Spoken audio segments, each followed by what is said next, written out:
سیدنا غوث اعظم عبد القادر جیلانی رضی اللہ تعالیٰ عنہ منبر پر خطبہ دے رہے تھے، بڑا مجمع 70,000 کا مجمع منبر پر جب خطبہ دے رہے تھے، عین خطبے کے دوران چھت پر سے ایک نہایت ہی کالے قسم کا سانپ نمودار ہوا، جس کی ہیبت ایسی تھی کہ مجمع میں سے لوگ ادھر سے ادھر ہونے لگ گئے۔ اس سانپ کی دہشت سے لوگ گھبرا گئے، لیکن وہ سانپ چھت سے اوپر سے آتے آتے سیدھے سرکار غوث پاک کے کندھے پر آ گیا۔ غوث پاک کے کندھے پر آ گئے، نہایت ہی کالے قسم کا زہریلا سانپ جس کو دیکھ کر مجمع منتشر ہو رہا ہو۔ غوث پاک خطبے میں مصروف ہیں، اور اس کے بعد وہ سانپ آپ کے گردن سے آپ کے جبے میں داخل ہوا، آستین میں گیا، سینے پر آیا، دوسرے آستین میں گیا، گردن میں آیا، اس کے بعد تھوڑی دیر کے بعد وہ واپس ادھر ہی گیا۔ غوث پاک کے ایک جملے میں بھی لغزش نہیں ہے، خطبہ جس طرح چل رہا تھا اسی طرح چلتا رہا۔ اور اس کے بعد اس سانپ نے فصیح عربی میں آپ سے کلام کیا، کہا ہے عبد القادر میں آزمائش کے لیے آیا تھا، اس سے پہلے میں نے کئی لوگوں کو آزمایا، ان کے یا تو زبان میں لکنت آ گئی، یا تو پیر ہل گئے، یا تو پھر اپنا بیان چھوڑ دیا، لیکن تمہارا حال تو یہ ہے کہ ایسا لگتا تھا کہ تمہارے جسم پر کوئی چیز آئی نہیں۔ غوث پاک رضی اللہ تعالیٰ عنہ مسکرائے، خطبہ جاری رکھا۔ لوگوں نے پوچھا غوث پاک سے کہ یہ کیا تھا، اتنا بھیانک سانپ آپ کے جسم پر آیا، آپ کے جسم پر کوئی جنبش بھی نہیں، لغزش بھی نہیں۔ سرکار غوث پاک رضی اللہ تعالیٰ عنہ مخاطب ہوتے ہوئے ارشاد فرماتے ہیں، میرا نام عبد القادر ہے، میں قادر کا بندہ ہوں۔ کس کا بندہ؟ قادر کا بندہ، قدرت پر یقین رکھتا ہوں۔ مجھے اس بات پر یقین تھا کہ اگر میری موت آنی ہے تو اس سانپ کے ذریعے سے آ جائے گی، میرے ہلنے سے بچنے سے میں بچ نہیں سکوں گا، اور اگر میری موت نہ آنا ہو تو اس طرح کے سینکڑوں سانپ بھی میرے جسم کا کچھ نہیں کر سکتے۔ موت و حیات کی قدرت صرف میرے رب ذوالجلال کے پاس ہے۔ میں اسی یقین کے ساتھ خطبے میں مصروف رہا، وہ تو امتحان تھا، ٹل گیا۔ عزیزان گرامی وقار، اس بات کا میں آج آپ کو اعلان کرنا چاہتا ہوں، اگر آپ قادری سلسلے سے بیعت ہیں تو غوث پاک کی اس استقامت پر قربان جاؤ۔ آج اس طرح کے زہریلے سانپ اگر تمہارے ارد گرد آ بھی جائیں، تمہیں اس بات کا یقین رکھنا ہے، موت و حیات کا مالک میرا پروردگار ہے، موت و حیات کی قدرت میرے رب ذوالجلال کے پاس ہے۔ اور یہ یقین میں آپ سے کہتا ہوں کہ غوث پاک کے مقام تک تو نہیں پہنچ سکتے، لیکن واقعہ عرض کرنے کا مقصد یہ ہے کہ ہم قادری غلام ہیں، قادری کتے ہیں، ان کی نسبت سے اگر ہمارے سینے میں تھوڑا بہت بھی اگر شجاعت کا جذبہ آ جائے تو میں سمجھتا ہوں کہ میرے عزیزو آج اس روئے زمین کا منظر ہی بدل جائے گا۔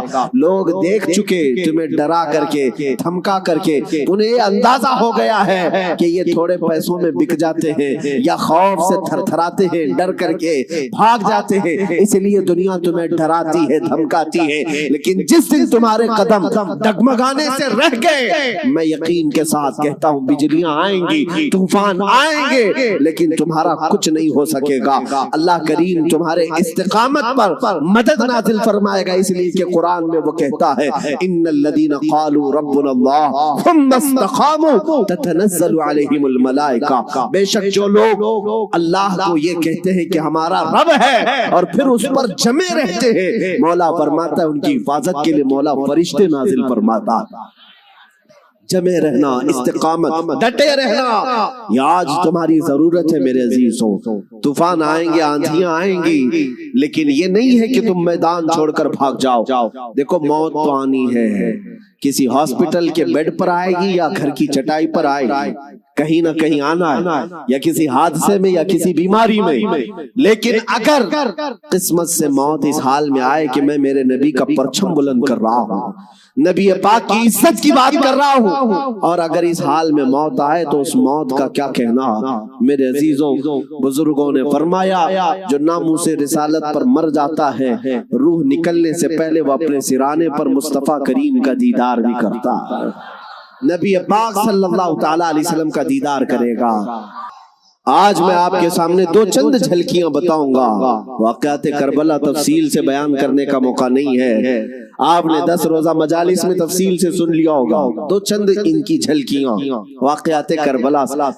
اور ایک بات میں بتا دوں، کربلا کے واقعات ماتم کرنے کے لیے نہیں سنائے جاتے.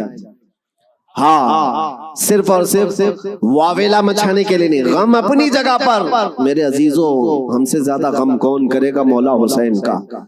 اس لیے کہ ہم اہل سنت و جماعت ہیں.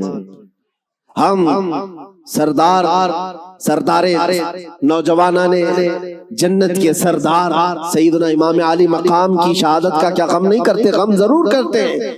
لیکن آج واقعات کربلا کو سننے والے اور بولنے والے دونوں کے لیے میں آج ایک بات بتا دوں.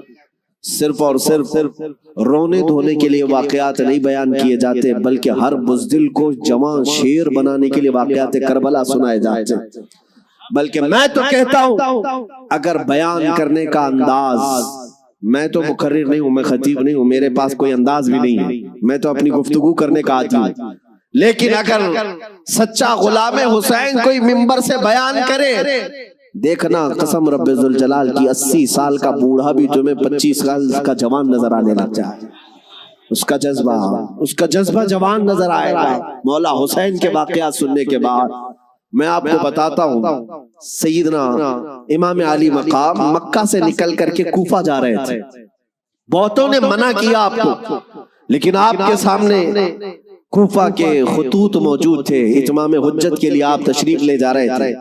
بیچ راستے میں کوفہ کا گورنر عبید اللہ ابن زیاد، حر بن یزید، یہ نام یاد رکھیں، حر بن یزید الریاحی کو 1000 کا لشکر دے کر بھیجا کہ حسین کا راستہ روک لو اور انہیں کوفہ کی طرف آنے نہ دو.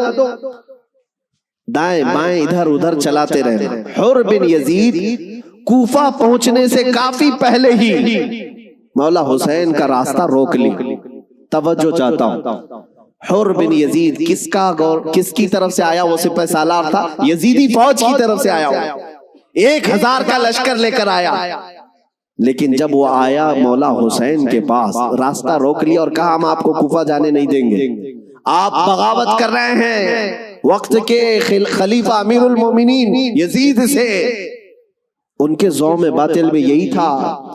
اور اس کے بعد وہ راستہ روکے اتنی دور تک چلتا رہا، کبھی دائیں کبھی بائیں.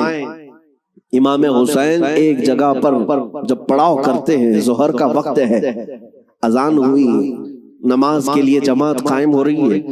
امام حسین نے اس حر بن یزید سے پوچھا جو 1000 لشکر کا سپہ سالار تھا، کہا ہم نماز پڑھنے جا رہے ہیں، ہم اپنی نماز پڑھ لیں، کیا تمہاری جماعت الگ ہوگی، ہماری جماعت الگ ہوگی؟ حر بن یزید نے کہا نہیں، امام آپ ہی ہوں گے، ہم مقتدی ہوں گے، اقتداء ہم کریں گے. امام حسین مصلی پر ہیں. راستہ روکنے کے لیے جو آیا ہے یزید کا سپہ سالار، وہ اقتداء کر رہا ہے، 1000 لشکریوں کے ساتھ اقتداء کر رہا ہے. ظہر میں بھی، عصر میں بھی، مغرب میں بھی، عشاء میں بھی کنٹینیو جو نمازیں ہوتی ہیں، نماز امام حسین ہی پڑھاتے ہیں. اور راستہ روکنے کے لیے آیا ہوا یزید کا سپہ سالار اقتداء کر رہا ہے. میں علماء سے کہتا ہوں میرے عزیزوں، بڑا عظیم نکتہ ہے. اگر حسین کے سچے وفادار ہو تو آج بھی ہزاروں یزیدی تمہاری بھی اقتداء کرنے کو تیار کرتے ہیں، مجبور ہیں. اگر سچے حسینی بن جاؤ تو اقتداء تو ہوگی. لیکن جو بات مجھے عرض کرنی ہے وہ یہ، راستہ روکا اور اس کے بعد پھر پیغام آیا کہ امام حسین کو کوفہ کی طرف آنے مت دینا، کسی اور راستے کی طرف لے جاؤ. کسی اور راستے کی طرف وہ زبردستی لے گیا. پھر وہ میدان آیا جس کو کربلا کہا جاتا ہے. امام حسین وہاں اتر گئے اور ایسی جگہ پر آپ کو اتارا گیا جہاں پانی نہ ملے. دریا کے اوپر سارے یزیدی فوج کا قبضہ. اب سنیے، محرم کا مہینہ ہے، 7ویں آ گئی، 8ویں آ گئی. اس کے بعد یہ صلح مصالحت کی بھی باتیں چلتی رہی. امام حسین نے پیغام بھیجا تھا عبید اللہ ابن زیاد کو، 3 آپشن دیے تھے، کوئی قبول کر لو، لیکن وہ ظالم آپ کے خون کے در پہ تھے، مانے نہیں. 4000 کا لشکر دے کر بھیجا. پھر اس کے بعد تقریباً 15000 کا لشکر دے کر بھیجے. 15,000 یا 16,000 کا لشکر دے کر دوبارہ بھیجا۔ اب یہ 9 محرم آئی ہے، توجہ چاہتا ہوں، 22,000 کا لشکر امام حسین نے خطبہ دیا کہ میں تمہارے پاس جنگ کرنے کی نیت سے نہیں آیا، تم میری عظمت نہیں جانتے، میں فاطمہ زہرا کا بیٹا ہوں، حیدر کرار کا نور نظر ہوں، رسول اللہ کا نواسا ہوں، میرے خون سے اپنے ہاتھ رنگین نہ کرو، ان پر کوئی بات اثر نہ کرے۔ اس کے بعد حر بن یزید جو 1,000 کا لشکر لے کر سب سے پہلے راستہ روکنے آیا تھا، وہ یزیدیوں کے پاس آیا اور کہا ان کی ایک بات تو مان لو، وہ جنگ کرنے نہیں آئے، اگر وہ صلح چاہتے ہیں تو ختم کر دیتے معاملہ۔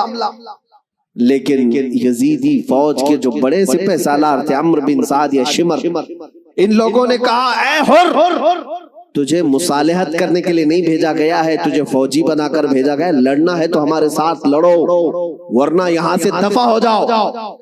جب یزیدی فوج کے بڑے سپہ سالاروں نے حر بن یزید کی بات نہیں مانی تو سنو، پورے مجمع میں وہی حر جو یزید کا سپہ سالار تھا اعلان کرتا ہے تمہاری سپہ سالاری تمہیں مبارک ہو، میں حسین کے خیمے میں جاتا ہوں۔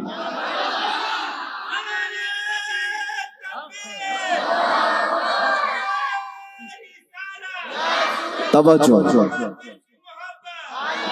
حر بن یزید نے کہا مجھے اب نظر آ رہا ہے کہ حق اور حقانیت حسین کے خیمے کی طرف ہے، مجھے جانے دو۔ ان لوگوں نے کہا تم جا سکتے ہو۔ حر بن یزید کو پتا تھا حسین کے ساتھ جانے کا کیا انجام ہو سکتا ہے، 22,000 کا لشکر جرار ہے اور ادھر صرف 80-82 لوگ ہیں، ایسے وقت میں ایک چھوٹی جماعت کا ساتھ کون دے سکتا ہے جہاں بھاری بھرکم لشکر سامنے موجود ہو؟ میرے عزیزو، ایک چھوٹی جماعت کا ساتھ صرف وہی دے سکتا ہے جس کے سینے کو مولا ہدایت کے لیے کھول دیتا ہے۔ میں نے دیکھا ہے مصیبتوں کے وقت کون ہمارے ساتھ کھڑا ہوتا ہے۔ لوگوں کی نظروں میں بہت بڑی بڑی حکومتیں ہوتی ہیں، ارے بہت سارے لوگ تو ڈر جاتے ہیں ان کے ساتھ کھڑے ہو جائیں، فوٹو میں آ جائیں گے تو کل کیس ہمارے اوپر بھی ہو جائے گا۔ میرے عزیزوں، میں اپنی بات نہیں کرتا، لیکن ایک بات ضرور ہے، حق جماعت اگر اقلیت میں بھی کیوں نہ ہو، اللہ کی مدد آج یا کل اسی کے ساتھ ہوگی۔ اگرچہ آج وہ مظلوم نظر آئے لیکن اللہ تعالیٰ غالب فرمائے گا۔ حسین اعظم کے پاس حر بن یزید آ گئے۔ جس بات کی طرف میں تمہیں لے جا رہا ہوں اس کے لیے اتنا لمبا واقعہ بیان کرنا پڑا، جو اصل لب لباب ہے، جو خلاصہ ہے اس واقعے کا، وہ ابھی عنقریب بیان کرتا ہوں۔ نوجوانوں توجہ سے سنو، توجہ۔ حسین ابن علی رضی اللہ تعالیٰ عنہ کے پاس آ گیا حر بن یزید، قدموں میں گرا، کہا مولا مجھے معاف فرما لے، میں نے راستہ روکا آپ کا، میں آپ کو مجبور کیا اس میدان میں آنے کے لیے، لیکن میں آپ کے ساتھ اب اس وقت تک رہوں گا جب تک میری آخری سانس نہ آ جائے، میں آپ کی حمایت میں لڑوں گا۔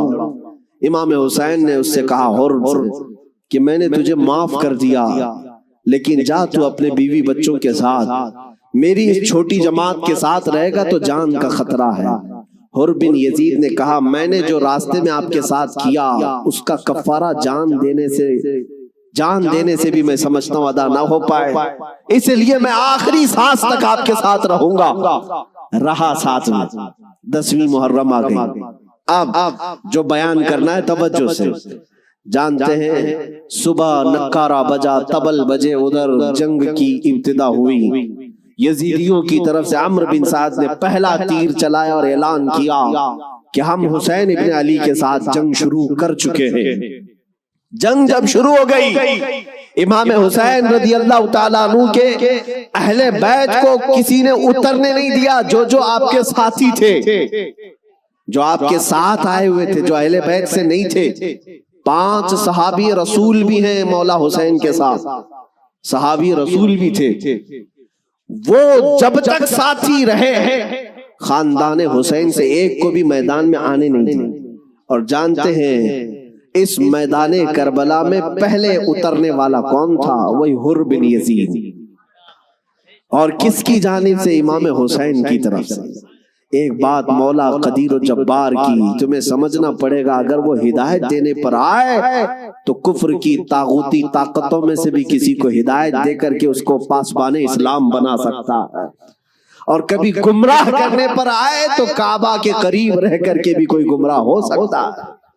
ہاں یہ بات سمجھ کر کے چلو، جب مولا تعالیٰ ہدایت دیتا ہے، ہم نے یہاں پر بھی دیکھا ہے کہ بابری مسجد کو شہید کرنے والے آتنکی بہت سارے تھے، لیکن ہم نے برسوں بعد ایک شخص کا نام سنا تھا کہ وہ دائرہ اسلام میں آیا اور نمازی بھی بنا، پابند بھی بنا، داڑھی بھی رکھا، بلکہ تبلیغ اسلام بھی کرتا رہا، تبلیغ اسلام بھی کرتا رہا، اور وہ یہ کہتا رہا ایک زمانہ وہ تھا جب میں ہتھوڑا لے کر کے گنبد کو توڑ رہا تھا، لیکن آج ایک زمانہ یہ ہے کہ میری پیشانی ہر جگہ سجدہ الہی کے لیے جھک جایا کرتی۔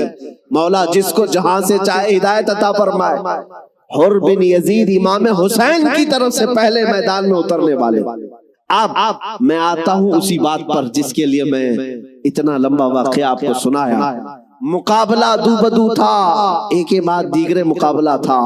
حر بن یزید جب گھوڑے پر سوار ہو کر مقابلے کے لیے آیا تو یزیدیوں کی طرف سے پہلوان آتے رہے، سپاہی آتے رہے، مقابلہ کرتے رہے۔ یہ تنہا حر بن یزید کا مقابلہ صبح سے لے کر کے دوپہر تک چلتا رہا۔ باقی بہت سارے مقابلے ہوئے، تھوڑی تھوڑی دیر کے بعد سب جام شہادت نوش کرتے رہے، یہ زوال کے بعد، لیکن حر بن یزید کا مقابلہ صبح سے چلتا رہا۔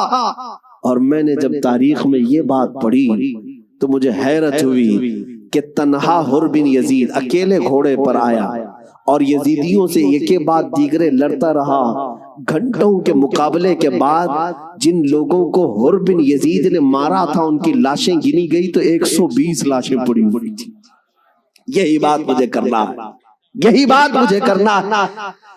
تنہا ایک حسینی 120 کو مار گرا سکتا ہے کربلا کے میدان میں۔ تم صرف یہ سنتے ہو کہ حسین اعظم کے بچے شہید ہو گئے، لیکن حسینیوں نے جن کو کاٹا ہے وہ کیوں نہیں سنتے؟ وہ کم نہیں تھے، بہتوں کو فنا فی النار کیا۔ اب جو بات کہنی ہے وہ یہ ہے، حر بن یزید خاندان حسین سے نہیں ہے، اہل بیت سے نہیں ہے، انصار میں سے بھی نہیں ہے جو ساتھی وہاں سے آئے تھے، بلکہ ایک دن پہلے توبہ کر کے حسینی بنا تو دوسرے دن کی طاقت کا حال یہ ہے۔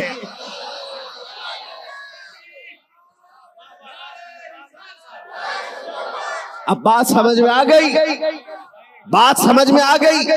ایک دن کا حسینی 120 پر بھاری ہو سکتا ہے، تو جو بچپن سے حسینی ہے وہ ہزاروں پر ضرور بھاری ہوگا، کیوں نہ بھاری ہوگا۔ اعلیٰ حضرت فاضل بریلوی رضی اللہ تعالیٰ عنہ نسبت قادریت پر فخر کرتے ہوئے کہتے ہیں، کیا دبے جس پہ حمایت کا ہو پنجہ تیرا، شیر کو خطرے میں لاتا نہیں کتا تیرا۔ عزیزان گرامی، نسبت قادریت پر جب اتنا فخر ہے تو نسبت حسینی پر کتنا فخر ہو۔ مولا حسین کی نسبت نے اچھے اچھوں کو جوان کر دیا، اور ان کے سگے بھتیجے امام قاسم نے، جانتے ہو عمر کیا تھی امام قاسم کی؟ یہاں بیٹھے ہوئے اکثر لوگ عمر میں بڑے ہوں گے بہت سارے، 19 سال کی جوانی تھی، 19 سال کی جوانی۔ تاریخ نگاروں نے لکھا ہے امام قاسم جب گھوڑے پر بیٹھ کر کے آئے تھے تو یزیدی خیمے میں ایسی کھلبلی مچی، لوگ یہ کہتے تھے کہ قاسم بن حسن، امام حسن کے بڑے بیٹے امام قاسم، میں نے یہ بھی روایت پڑھی، امام قاسم جب گھوڑے پر صرف پہلو بدلتے تھے، پہلو بدلنے، گھوڑے پر ادھر سے ادھر اس طرح پہلو بدلنا، تو یزیدی خیمے کے لوگ کہتے ہیں جب قاسم بن حسن گھوڑے پر پہلو بدلتے تھے تو ایسا لگتا تھا کہ بجلی چمک رہی ہے، بجلی چمک رہی ہے۔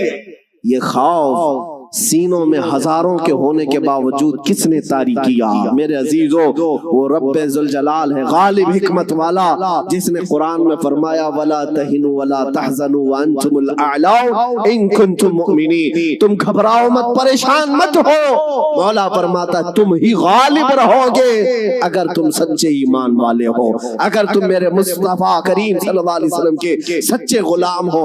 لوگ تو صرف کربلا کے میدان میں یہ دیکھتے ہیں کہ امام حسین کی شہادت ہو گئی، علی اصغر کی شہادت ہو گئی، علی اکبر کی شہادت ہو گئی، عباس علمبردار کی شہادت ہو گئی، یہ شہادتیں اپنی جگہ پر، لیکن اگر کمپیریزن میں میں بتاؤں، میں اگر بتاؤں کس نے کتنوں کو مارا تھا، کس نے کتنوں کو زخمی کیا تھا، تو پھر تمہیں پتہ چلے گا کہ وہ کٹ کر کے بھی فتح یاب تھے، وہ شہید ہو کر کے بھی فتح یاب تھے، اس لیے کہ یزیدیوں کے پاس بولنے کے لیے منہ نہیں ہے۔ اگر کسی یزیدی کو پوچھے کہ تم کس کے ساتھ لڑنے کے لیے گئے تھے تو یہ کہیں گے 80 لوگوں کے ساتھ۔ کتنے لوگوں کے ساز و سامان کے ساتھ گئے تھے؟ کہیں گے 22,000 کے ساتھ۔ تو دنیا آج بھی ہنسے گی 80 لوگوں سے لڑنے کے لیے 22,000 گئے تھے، کیا کیا لے کر گئے تھے؟ ہاتھی بھی تھے، گھوڑے بھی تھے، نیزے بھی تھے، تلواریں بھی تھی، بھالے بھی تھے، سب تھا۔ پھر اگر تم سے پوچھا جائے ساز و سامان کے ساتھ سہولتیں کیا تھی، یزیدی کہیں گے پورا پانی ہماری طرف تھا، دریائے فرات بھی ہماری طرف تھا، کھانا بھی ہماری طرف، پانی بھی ہماری طرف۔ پھر دنیا پوچھے گی ادھر کے خیمے میں حسین کتنی تیاری کے ساتھ آئے تھے، تو تمہیں منہ جھکا کر کہنا پڑے گا ان کے پاس صحیح قسم کے نیزے اور تلواریں بھی نہیں تھی، اور گھوڑے اور ہاتھی اور اونٹ بھی نہیں تھے، ان کے پاس تو 3 دن کی بھوک بھی تھی، پیاس بھی، اور اس کے علاوہ ان نوجوانوں کے پاس بھوک و پیاس کی شدت کے ساتھ ساتھ ساز و سامان جنگ بھی نہیں تھا۔ تب دنیا آج بھی کہے گی بھلا اس کو جنگ کہتے ہیں، بھلا اس کو مقابلہ کہتے ہیں۔ وہ حسینی اگر تمہارے ساتھ مقابلہ نہ بھی کرتے تب بھی قیامت تک حسین کی فتح کا پرچم لہرا رہا ہوتا، لیکن آج دنیا یہ دیکھ کر کے بھی کہتی ہے، چلو تخت و تاج کے مالک ہونے کو اگر آج دنیا یہ کہتی ہے، طاقت والے فتح یاب ہیں، حکومت والے فتح یاب ہیں، تخت والے فتح یاب ہیں۔ توجہ سے یہ بات میں آج ذمہ داری کے ساتھ کہہ رہا ہوں، کل کو اگر مجھے کوئی پھانسی پر چڑھائے، کل کو اگر مجھے کوئی گولی مارے تو یہ بات میری یاد رکھنا میرے عزیزو، ظالموں کی حکومت زیادہ دیر تک نہیں چلتی۔ یزید کا تخت بھی تھا، تاج بھی تھا، حکومت بھی تھی، فوجی بھی تھے، سپاہی بھی تھے، لیکن آج جاؤ اس یزید کے تخت کو ڈھونڈنے کے لیے، محل کو ڈھونڈنے کے لیے۔ دمشق آج بھی موجود ہے، ملک شام آج بھی موجود ہے۔ دمشق اگر جا کر کے لوگوں سے پوچھو گے وہ تخت کہاں ہے جہاں سے حکومت کی جاتی تھی، یہاں سے بیٹھ کر کے کربلا کے ریگزاروں میں خون بہایا جا رہا تھا، یزید کہاں ہے، تخت کہاں ہے؟ وہاں دمشق کے رہنے والے شاید تمہارا ہاتھ پکڑ کر کے لے جائیں گے ایسی جگہ پر جہاں پورے دمشق کا کچرا پھینکا جاتا ہے، جہاں پورے دمشق کی گندگی ڈالی جاتی ہے، اور لوگ کہیں گے یہیں پر یزید کو دفن کیا گیا تھا۔ تم ناک پکڑ کر کے بھاگ آؤ گے، وہاں پر کھڑے نہ ہو سکو گے جہاں یزید کو دفن کیا گیا تھا۔ تاج بھی نہیں، تخت بھی نہیں، فوج بھی نہیں، اور ذریت اولاد بھی نہیں، اور پھر آؤ کربلا کے میدان میں، پھر آؤ عراق کی سرزمین پر، یہاں کسی سے جا کر پوچھنا، سنا ہے 1400 سال پہلے یہاں ایک جنگ ہوئی تھی، کربلا کا میدان تھا، رسول کے نواسے خاندان اہل بیت کے ٹکڑے کر دیے گئے تھے، انہیں جام شہادت نوش کرنا پڑا تھا، وہ میدان کہاں ہے؟ میرے عزیزوں، کربلا کا کوئی بھی آدمی تمہارا ہاتھ پکڑ کر لے جائے گا اور کہے گا اے عزیز یہاں وہ میدان نہیں ہے، یہاں کوئی ویرانگی اور صحرا نہیں ہے، آؤ تمہیں لے جاتے ہیں، اور لے جا کر کے ایسی جگہ کھڑا کرے گا جہاں سے تمہاری نظر اٹھے گی تو سونے سے قلعی کیا ہوا لہراتا ہوا پرچم حسین تمہیں آج بھی اس بات کا اعلان کرے گا، شاہ اسد حسین، بادشاہ اسد حسین۔ عزیزان گرامی وقار، آپ کو یہ بات یاد رکھنی ہوگی کہ جس نے جس کو آئیڈیل بنایا اور نمونہ بنایا ہے اس کے اندر اسی طرح کی عادتیں بھی آتی ہیں۔ اسی لیے میرے آقا صلی اللہ علیہ وسلم نے ارشاد فرمایا اپنی صحبتیں ڈھونڈ کر کے بناؤ، دوست بھی بناؤ یا کسی کے پیچھے چلو تو پہلے دیکھ لو۔ یہ آج میں بچوں سے کہتا ہوں، تم گلیمر کی دنیا میں جن لوگوں کے پیچھے بھاگتے ہو سمجھتے ہو کہ یہ ایکٹر سٹار ہے، اس کے پیچھے بھاگنا ایک فیشن ہے، بھاگتے رہو گے ایسے گڑھے میں گر جاؤ گے جہاں سے نکلنا ہی مشکل ہے۔ ہم نے دیکھا ہے ان دنیاوی مکاروں اور عیاروں کے پیچھے بھاگنے والے نوجوان کبھی سکھ سے نہ رہ سکے، اور ان کی حیثیت کیا ہے؟ فلموں میں آ کر کے تھرک کر کے ناچ کر کے مجرے دکھا کر کے اگر لوگ یہ سمجھتے ہیں کہ یہ بہت بڑے سٹار ہیں. میرے عزیزو ذرا حسن بکھرنے تو دو، بڑھاپا آنے تو دو، اور جب پھر جھریاں پڑ جائیں، کمر ٹیڑھی ہو جائیں، تو پھر ہم دیکھتے ہیں کتنے فین ہیں تمہارے. لیکن مجھے یقین ہے مولا حسین کا غلام 80 سال کا بھی ہو جائے تو اس کے فین کی کمی نہیں ہوتی، اس کے فینز کم نہیں ہوتے. اور ہم نے اپنی زندگی میں حضور تاج الشریعہ کو دیکھا. میرے عزیزو دیکھا ہے آپ حضرات نے، حضرت کی عمر تقریباً 70 کے اوپر تھی، 74 سال کی عمر میں، اور بال پورے سفید ہیں. 2 لوگ پکڑ کر کے چلاتے ہیں، لیکن ہم نے دیکھا ہے جس طرف سے گزر جائے لاکھوں صرف ایک جھلک دیکھنے کے لیے بے قرار. ان نوجوانوں سے پوچھو، دنیا تو فلم سٹاروں کے پیچھے بھاگتی ہے اور تم 70 سال کے اوپر اس بزرگ کو دیکھنے کے لیے بےتاب ہو، بے قرار ہو.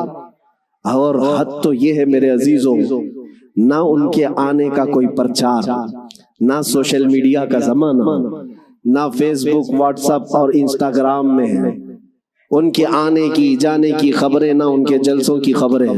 لیکن پھر بھی آپ نے دیکھا کہ پورا زمانہ ٹوٹ پڑتا تھا. وہ جب جہاں گئے، یہی کی بات نہیں ہے، میں حضرت کے ساتھ مصر میں بھی دیکھا، اور حج میں نے الحمدللہ پہلا حج حضرت کے ساتھ کیا.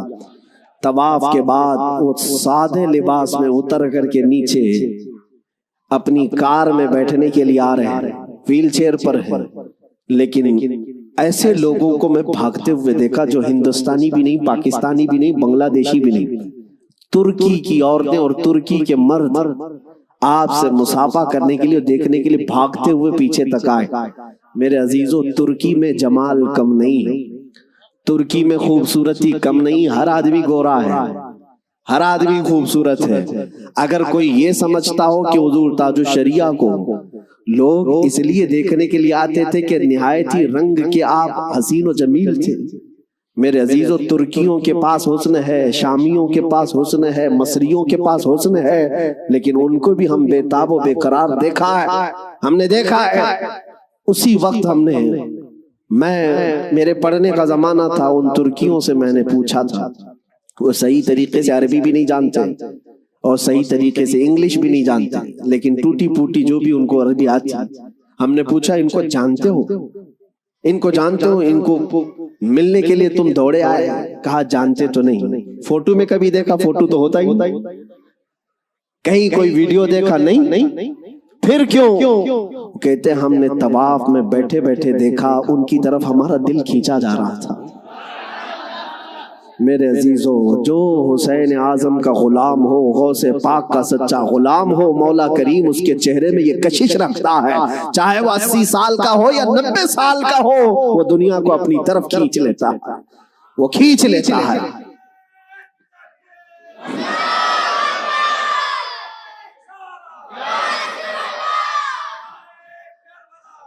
اب آؤ میں آپ کو بات بتا دوں، مر جانا، کٹ جانا، یہ ہماری انتہا نہیں ہے.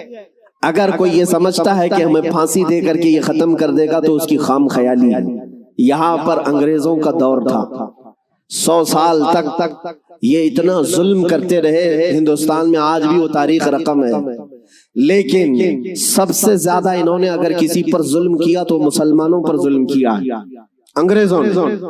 اور ان کو بھی آپ میں بتاؤں، آج پھر وہ دور ہمیں نظر آ رہا ہے ظلم کا، کسی ایک خاص کمیونٹی کو ٹارگٹ کرنا. انگریز ڈرتے تھے کس سے جانتے ہیں؟ جن لوگوں سے وہ ڈرتے تھے وہ کالا پانی کی سزا دیتے تھے. انڈمان نکوبار، جزیرہ انڈمان کو بھیجتے تھے، لیکن جزیرہ انڈمان نکوبار میں جو جیل ہے جہاں بھیجتے تھے، وہاں سب سے زیادہ اگر کسی کو انہوں نے بھیجا ہے تو وہ علماء اہل سنت کو بھیجا ہے. یعنی آج سے 100 سال پہلے بھی انگریزوں کے خیمے میں کھلبلی تھی تو علماء سے ہی تھی، حق بولنے والے علماء ربانیین. اور پھانسی پر چڑھایا ہے 30,000 علماء کو اہل سنت و جماعت کے. ایک بات میں آپ کو بتانا چاہتا ہوں، علامہ کفایت علی کافی رحمۃ اللہ علیہ مراد آباد شہر کے رہنے والے ایک عاشق رسول، ان سے انگریز اتنا ڈرتے تھے کیونکہ جانتے تھے کہ ان کی زبان سے نکلے ہوئے کلمات سے اچھے اچھوں کے دل بدل جاتے ہیں۔ ان کو پتا ہے عالم ربانی عالم حقانی کی زبان کو وہ توپ سے زیادہ اہمیت دیتے ہیں، کوئی توپ اور بندوق سے مارے اس سے زیادہ اہمیت ان کو ایک عالم ربانی کی زبان سے نکلے ہوئے حق جملے۔ اسی لیے کفایت علی کافی کو گرفتار کرنے کے لیے جانتے ہیں کتنے لوگ آئے تھے؟ انگریز فوج کے 3000 لوگ آئے تھے ایک عالم کو گرفتار کرنے کے لیے۔ ہمیشہ دنیا کے ظلم نے یہ بتایا ہے کہ یہ بزدل ہوتے ہیں، ہمیشہ بتایا ہے انہوں نے کہ باطل خیموں میں اکثر مادہ ہوتے ہیں، ان میں شیر نر نہیں ہوتا۔ ایک اہل سنت و جماعت کے عالم ربانی کو گرفتار کرنے کے لیے 3000 کی فوج آئی اور گرفتار کیا، اور انہیں گرفتار کر کے سزائیں کیا دی تھی جانتے ہیں؟ ان کے جسم پر گرم استری پھیری جاتی تھی، اور جب ان کی چمڑی جل جاتی تھی تو نمک چھڑکا جاتا تھا۔ یہ کفایت علی کافی رحمۃ اللہ علیہ تقریباً 1 ہفتے تک انہیں سزائیں دی گئی، اور پھر کہا جانے لگا کہ تم فتویٰ بدل لو، تم اپنی باتیں بدل لو، ہم اپنی حکومت میں تمہیں اہم عہدہ بھی دے دیں گے اور ماہانہ وظیفہ بھی جاری کر دیں گے۔ مگر وہ کفایت علی کافی عاشق رسول تھے، بازار مصطفیٰ میں بکا ہوا غلام پھر کسی انگریز کے ہاتھ میں کیسے بک سکتا ہے؟ میرے عزیزوں، وہ کفایت علی کافی اعلیٰ حضرت سے پہلے کے ہیں، اعلیٰ حضرت سے پہلے کے 1857 کی بات کر رہا ہوں، غدر جس کو کہتے ہیں انگریز۔ اس وقت کفایت علی کافی سے کہا ان لوگوں نے، آپ نے کہا میں اپنے جملوں کو اور اپنی زبان کو بدل لوں، وہ بھی میرا دین اتنا ہلکا اور سستا نہیں ہے، میرے جسم کو ابھی تم نے صرف استری سے پھیرا ہے، اگر ٹکڑے بھی کر دو تو میں اپنے اسی عزم پر باقی رہوں گا، اس لیے کہ کربلا کی داستان ہم نے بھی پڑھی ہے۔ میرے عزیزوں، کفایت علی کافی رحمۃ اللہ تعالی علیہ کو 7 دن کے بعد تقریباً ایک چوراہے پر پھانسی کے لیے لایا گیا، اور سارا مجمع بھی تھا، پھانسی پر آپ کو چڑھایا گیا، اور اس عاشق رسول سے انہوں نے کہا تھا کہ اگر کوئی آخری خواہش ہے تو بتاؤ۔ ایک سچا عاشق رسول یہ نہیں کہتا کہ بیوی کو دیکھ لوں، بچوں سے بات کر لوں، جائیداد پراپرٹی کی وصیت کر لوں، بلکہ وہ کہتا ہے عاشق رسول پھانسی کا پھندا لگنے سے پہلے خواہش یہ ہے کہ ایک بار نعت رسول پڑھ لوں۔ اور پھر کہا گنگناتے ہوئے، کوئی گل باقی رہے گا نہ چمن رہ جائے گا، پر رسول اللہ کا دین حسن رہ جائے گا، اطلس و کم خواب کی پوشاک پہ نازا نہ ہو، اس تنے بے جان پر صرف خاکی کفن رہ جائے گا، سب فنا ہو جائیں گے کافی وہ، لیکن حشر تک نام حضرت کا زبانوں پر چلن رہ جائے گا۔ نکل کر کے صحرا سے جس نے الٹ دیا تھا تخت روما کو، نکل کر کے صحرا سے جس نے الٹ دیا تھا تخت روما کو، سنا ہے قدسیوں سے میں نے کہ وہ شیر پھر ہوشیار ہوگا۔ ہمیشہ سے اللہ رب العزت نے 313 کے ذریعے سے فتح اسلام فرمائی، اور قیصر و کسریٰ کو دھول چٹانے والی جماعتیں بھی بہت بڑی بڑی نہیں تھیں، وہی صحابہ تھے جو چند کھجوروں پر پورے دن گزارا کرتے تھے۔ عزیزان گرامی، جب یہ جواب ملا تو یہاں کہکہے لگنے لگے بادشاہ کے ہاں، فوج کے ہاں، کہ یہ دیوانوں کی جماعت ہے اور اتنی بڑی بات کر رہے ہیں۔ اکثر ایسا ہوتا ہے کہ جب کبھی کوئی چھوٹا بڑی بات کرے تو لوگ اس کا مذاق اڑاتے ہیں یہاں پر، لیکن انہوں نے جس کو چھوٹا سمجھا ہوگا وہی در حقیقت پورے ہند کا بادشاہ بھی تھا۔ اس نے کہا کہ آپ نے دیکھا ہماری فوج کو، ہمارے اتنے ہاتھی گھوڑے ساز و سامان، اتنی بڑی فوج لشکریاں، اور ہم شکست کھا کر کے آ رہے ہیں، بڑی طاقتیں وہاں پر موجود ہیں۔ آپ نے جواب بہت ہلکے انداز میں یہ دیا، ہاں فرق یہی ہے شہاب الدین تو گیا تھا ہاتھی گھوڑوں کے بھروسے، معین الدین اللہ کے بھروسے جا رہا ہے۔ یہ توکل اہل حق کو ہمیشہ فتح یاب کرتی ہے، یہ توکل اللہ کی ذات پر یقین اہل حق کو ہمیشہ سر بلند رکھتی ہے۔ عزیزان گرامی وقار، آج بھی میں ایک جملہ دے جاتا ہوں آپ کو جو ہمیشہ تمہارے دلوں کو مطمئن رکھے گا اور حوصلہ بڑھا کر کے رکھے گا۔ وہ دن یاد کرنا جب میرے آقا صلی اللہ تعالی علیہ وسلم کے قتل کا منصوبہ بن گیا اور پورے گھر کا گھیراؤ کر لیا کافروں نے، تلواریں سونت لی۔ ان حالتوں میں میرے آقا صلی اللہ علیہ وسلم کو میرے رب ذوالجلال نے صحیح سلامت ان کے سامنے سے نکالا۔ کوئی ایک بھی مشرک حضور کو دیکھ نہیں سکا۔ ہجرت کی رات، اور حضرت ابوبکر صدیق کو لے کر میرے آقا مدینے کے راستے نکلے، لیکن درمیانی راستے میں غار ثور میں حضور صلی اللہ علیہ وسلم نے 3 دن تک قیام فرمایا۔ وہ پہاڑ پر اونچے ٹیلے پر ایک غار ہے جس میں 2 لوگ بیٹھ سکتے ہیں، 3 دن تک وہاں قیام ہوا۔ اب میں آپ کو جو بات بتانے جا رہا ہوں، یہ غار ثور کا واقعہ اتنا اہم ہے کہ قرآن میں ذکر ہوا، 10ویں پارے میں اس کا ذکر آ گیا۔ وہ وقت بھی آیا کہ مشرکین پوری جگہوں پر ڈھونڈنا شروع کر دیے حضور صلی اللہ علیہ وسلم اور حضرت ابوبکر کو۔ ہر کونے پر انہوں نے قاصد بھیج دیے، مکہ کے ہر سرحد پر، کہ کس طرف گئے ہیں، اور وہ قدموں کے نشان دیکھتے دیکھتے دیکھتے غار ثور تک بھی پہنچ گئے۔ غار ثور یعنی وہ پہاڑ کی اونچائی 5000 فٹ اونچی ہے، چڑھ کر کے اگر آئیں تو 8 دن تک پٹھے درد کرتے ہیں آج بھی۔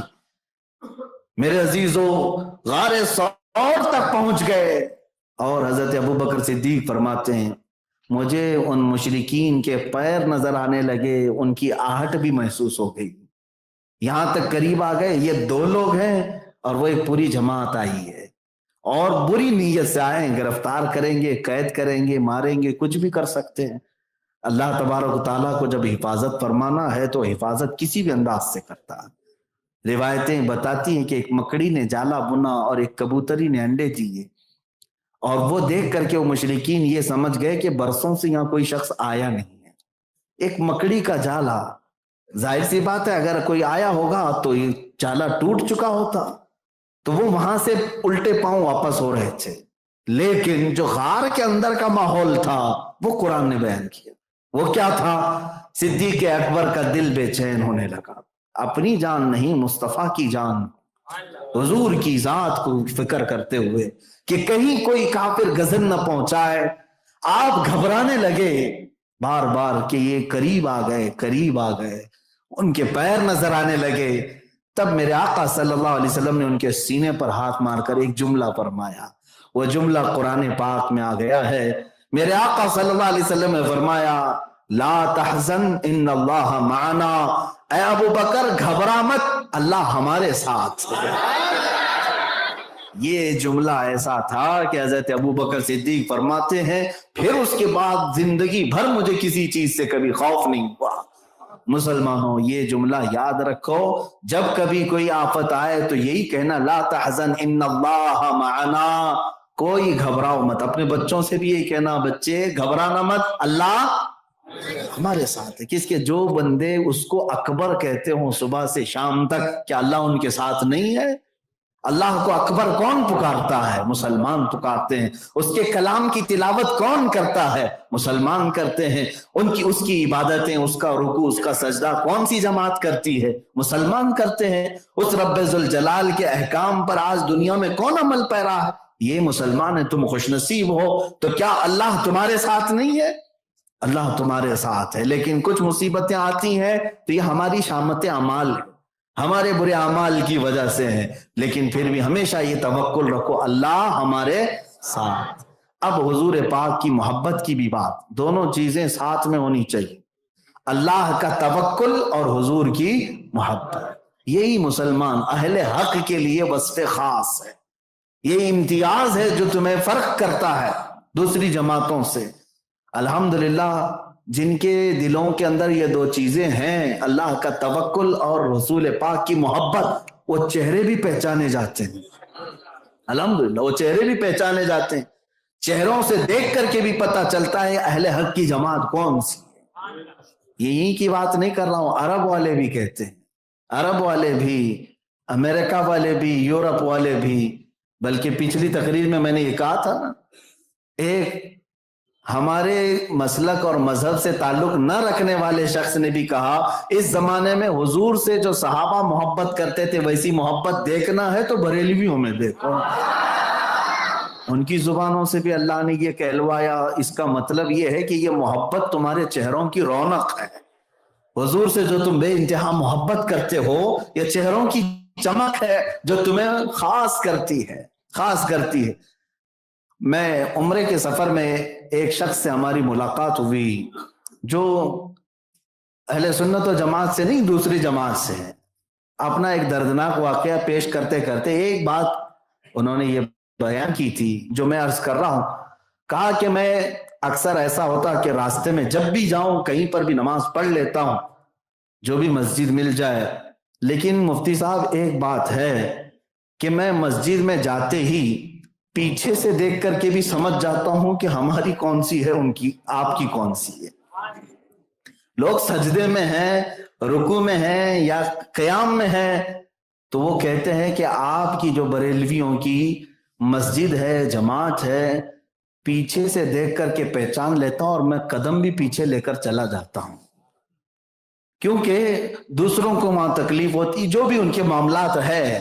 میرے عزیزو, میں یہاں بات یہ عرض کر رہا ہوں کہ اللہ نے تمہارے چہروں پر کیا تمہاری پشت پر بھی وہ علامتیں رکھی ہیں. حق پر ہونے کی یہ علامتیں ہیں, وصف خاص. حضور کی محبت کرنے والا لاکھوں میل دور سے بھی پہچانا جاتا ہے.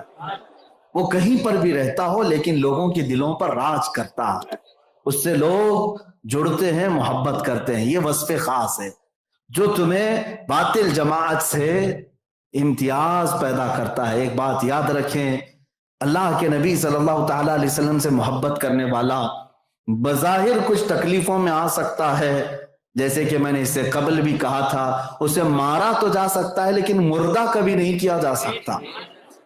اور جو باطل پر ہیں پوری طاقت کے نشے میں اور تخت پر بیٹھ کر کے بھی وہ بظاہر زندہ دکھتے ہیں لیکن حقیقت میں مردہ ہوتے ہیں, حقیقت میں مردہ ہوتے ہیں.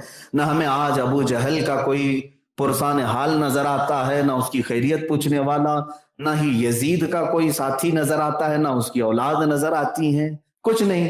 ہاں لیکن ناجائز طریقے سے کچھ لوگ ہو سکتے ہیں وراثت پائے ہوں جن کو ابھی میلاد میں بھی پیٹ درد کرے گا اور پکاریں گے کہ یہ کیوں, یہ جائز ہے کہ ناجائز ہے, شرک ہے یا بدعت ہے. جیسے آپ لوگوں کو پتا ہے ہر سال حضور کی میلاد آنے سے پہلے کچھ لوگوں کے چہروں پر الگ سا رنگ آتا ہے. یہاں یہ بھی بات پتا چلتی ہے کہ رنگ بدلنے کا طریقہ بھی الگ الگ ہے. ہماری مسجدیں روشن ہو جاتی ہیں اور کچھ مسجدیں اندھیرے میں آ جاتی ہیں. کون سی چیز ہے جو تمہیں الگ کر رہی ہے؟ فرق کس چیز سے پیدا ہو رہا ہے؟ محبت مصطفیٰ ہے, میرے آقا صلی اللہ تعالی علیہ وسلم کی محبت. بلکہ میں نے مفتی احمد یار خان نعیمی رحمۃ اللہ علیہ سے پڑھا کی ایک عبارت یہ بھی پڑھا, میاں اہل حق اور اہل باطل کی پہچان اللہ نے ایسی رکھی صرف یہاں کے رہن سہن میں نہیں بلکہ جنازے بھی فرق پیدا کرتے ہیں, جنازوں میں بھی فرق ہوتا ہے. ایک جنازہ جاتا ہے خوب پھول پہن کر کے جاتا ہے, خوب خوشبوؤں میں معطر ہو کر کے جاتا ہے, اور بعض جنازے وہ بھی ہوتے ہیں جن کی سڑن سے کوئی قریب بھی نہیں جاتا. اور یہاں الحمدللہ جب کوئی ہمارا جنازہ نکلتا ہے تو ایسا لگتا ہے کہ وہ دولہا بن کر کے جا رہا ہے, اور اس پر لوگ ہزاروں طریقے سے سلام بھی پڑھ رہے ہیں, درودوں کی ڈالیاں بھی نچھاور میرے آقا کی بارگاہ میں, اور اسے عزتوں کے ساتھ اتارا جاتا ہے. کس یقین کے ساتھ؟ بعض لوگ جنازہ لے کر بھاگتے ہیں اور ایسے دفن کر کے آتے ہیں کسی کو خبر بھی نہ ہو, پتہ بھی نہ چلے. نہیں, ہمارے ہاں تو الحمدللہ خوب اعلان کے ساتھ, مجرم تھا تو بھی, گنہگار تھا تو بھی, بہت سارے اس کے اندر خطائیں تھی تب بھی اسے سجاتے ہیں, سنوارتے ہیں, اچھے انداز سے لے جا کر کے دفناتے ہیں. کیوں؟ اس لیے کہ ہمارا یقین یہ ہوتا ہے کہ آج مصطفیٰ کے دیدار کے لیے جا رہا ہے, میرے آقا صلی اللہ تعالی علیہ وسلم کی زیارت کے لیے جا رہا ہے. وہاں پہنچے گا تو اس کا چہرہ تو صاف ہو, اس کے لباس تو اچھے ہوں, اس کو سجایا جائے, یہ ہمارا اعتقاد ہے. جیسے کہ شاعر نے کہا تھا, اب تو پائے ناز سے فرشتوں کیوں اٹھوں, مر کے پہنچا ہوں یہاں اس دل ربا کے واسطے. اب یہاں پر بات میں اپنی گفتگو کو سمیٹتا ہوں, زیادہ دیر آپ کو نہیں تھکاؤں گا. حق و باطل کے درمیان جو وصف خاص ہے جو تمہیں ممتاز کرتا ہے وہ دو چیزیں ہیں, ایک اللہ کی ذات پر توکل اور دوسرے میرے مصطفیٰ کی ذات سے بے پناہ محبت. اب میں آپ کو بتاتا ہوں, یہ دو چیزیں جب آتی ہیں تو سارا خوف بھی نکالتی ہیں, ہر ڈر نکالتی ہیں, ہر خوف نکالتی ہیں. موسیٰ علیہ الصلوۃ والتسلیم کے ساتھ بظاہر کوئی فوج نہیں تھی، لیکن فرعون کی آنکھوں میں آنکھیں ڈال کر بات کرتے تھے. ہاں، بڑی بڑی طاقتوں کے ساتھ یہ مقابلہ کرتے، بات بھی کرتے. حضور صلی اللہ علیہ وسلم جب اپنے کسی صحابی کو قاصد بنا کر بھیجتے، وہ بڑے بڑے بادشاہوں کے درباروں میں جاتے اکیلے، اور بادشاہ سے ڈائریکٹ کیا بات کرتے. آپ دیکھیں حضرت مصعب بن عمیر حضور کے سفیر ہیں، ترجمان ہیں، ایمبیسیڈر ہیں. حضور کا خط لے کر کے بادشاہ کے بھرے محل میں جاتے اور قرآن کی 2-4 آیتیں پڑھ کر سناتے، اور اس کے بعد سیدھے بادشاہ سے کہتے، اے بادشاہ تیری رعایا بڑی ہے، سلطنت بڑی ہے، میں تجھے دعوت دیتا ہوں اسلام قبول کر لے. ایک قاصد، ایک صحابی یا 2 صحابہ جاتے اور کس سے بات کرتے؟ بادشاہ وہ وزیروں کے بیچ بیٹھا ہے، سپاہیوں کے بیچ بیٹھا ہے، لیکن اہل حق کبھی کسی سے ڈرتے نہیں. شاعر نے کہا ہے کہ اہل حق کبھی کسی سے مات کھا سکتے نہیں، سر کٹا سکتے ہیں لیکن سر جھکا سکتے نہیں. یہی وصف ہے اہل حق کا. میں جو آخری بات عرض کرتا ہوں وہ یہ ہے، بڑی دل نشین بات ہے، دل میں بیٹھنے والی بات ہے، اور ہم سنیوں کے لیے جان میں جان پیدا کرنے والی بات ہے، ایمان میں جلا بخشنے والی بات ہے. جو چیز ہے توجہ سے سنیں، جو چیز ہمارے لیے یہاں بھی ضروری ہے وہاں بھی ضروری ہے. حضرت عمر فاروق رضی اللہ تعالیٰ حضور صلی اللہ علیہ وسلم کی مجلس میں بیٹھے ہیں. حضور پاک صلی اللہ تعالیٰ علیہ وسلم قبر کا تذکرہ فرما رہے تھے. کس چیز کا تذکرہ فرما رہے؟ ہاں، حدیث پاک میں حضور نے فرمایا سارے صحابہ سے کہ تمہیں پتا ہے جب ایک میت کو قبر میں رکھا جائے تم اس کی تختیاں بند کر کے چلے جاتے ہو تو اللہ کے 2 فرشتے آتے ہیں. حضور فرماتے ہیں کالے چہرے والے، نیلی آنکھوں والے اور سخت قسم کے ناخن اور ان کے دانت بڑے بڑے، ان کی صفات حضور بیان کر رہے تھے. نہایت ڈراؤنی شکل کے ہوں گے اور وہ آ کر کے ہر میت سے سوال کریں گے. حضور پاک صلی اللہ علیہ وسلم سوالات بتا رہے تھے اور فرما رہے تھے کہ قبر کی سختیاں بہت ہیں اور وہ سخت قسم کے فرشتے کسی پر رحم نہیں کریں گے، سختی سے سوال کریں گے. صحابہ کو یہ باتیں ہو گئیں. اس کے بعد حضور پاک صلی اللہ علیہ وسلم نے حضرت عمر سے پوچھا، اے عمر جب یہ 2 فرشتے آئیں گے، عینانی ازرقانی، نیلی آنکھوں والے، کالے چہرے والے، تب تم کیا کرو گے؟ تم کیا کہو گے؟ کیا کرو گے؟ توجہ. حضرت عمر فاروق عرض کرتے، یا رسول اللہ صلی اللہ علیہ وسلم، آپ کی بارگاہ میں ایک عریضہ یہ ہے، آج جو میں آپ سے محبت کرتا ہوں کیا میرے مرنے کے بعد قبر میں یہ محبت باقی رہے گی؟ میں جو آج آپ سے محبت کرتا ہوں یہی محبت قبر میں بھی باقی رہے گی؟ رسول پاک صلی اللہ علیہ وسلم نے ارشاد فرمایا، اے عمر دنیا کی محبتیں ختم ہوگی، میری محبت حشر میں بھی باقی رہے گی، حشر میں بھی باقی رہے گی، قبر میں بھی باقی رہے گی. جب میرے آقا نے یہ فرمایا کہ یہ محبت باقی رہے گی جو حضور سے کرتا ہے، حضرت عمر خوش ہوتے ہیں اور کہتے ہیں، یا رسول اللہ تب تو ان فرشتوں سے نپٹنا میرے اوپر چھوڑ دیں. ڈرتا نہیں، مومن صالح اور محب رسول، حضور سے محبت کرنے والا کسی سے خوف نہیں کھاتا. ہاں، حضرت عمر نے کہا، یا رسول اللہ میرے اوپر چھوڑ دے، میں دیکھ لوں گا کیا کرنا ہے ان کے ساتھ. اب بات یہاں پر ختم نہیں ہوتی. اس واقعے کو لکھا ہے جن روایتوں میں حضرت عمر کا انتقال ہوا، دفنائے بھی گئے، اور کئی دنوں کے بعد ان کے بیٹے حضرت عبداللہ خواب میں دیکھتے ہیں اپنے والد کو، اور وہ روایت نقل کرتے ہیں. حضرت عبداللہ کہتے ہیں مجھے وہ مجلس یاد تھی جس میں حضور سے حضرت عمر نے یوں کہا تھا، میں نے اپنے بابا جان سے پوچھا، ابا جان آپ کو قبر میں رکھنے کے بعد کیا ہوا؟ کیا وہ فرشتے آئے تھے جو نیلی آنکھوں والے، کالے چہرے والے، سوالات سختی سے کرنے والے؟ حضرت عمر نے کہا، ہاں بیٹا وہ آئے تو تھے. کہا کیا سوال کیا؟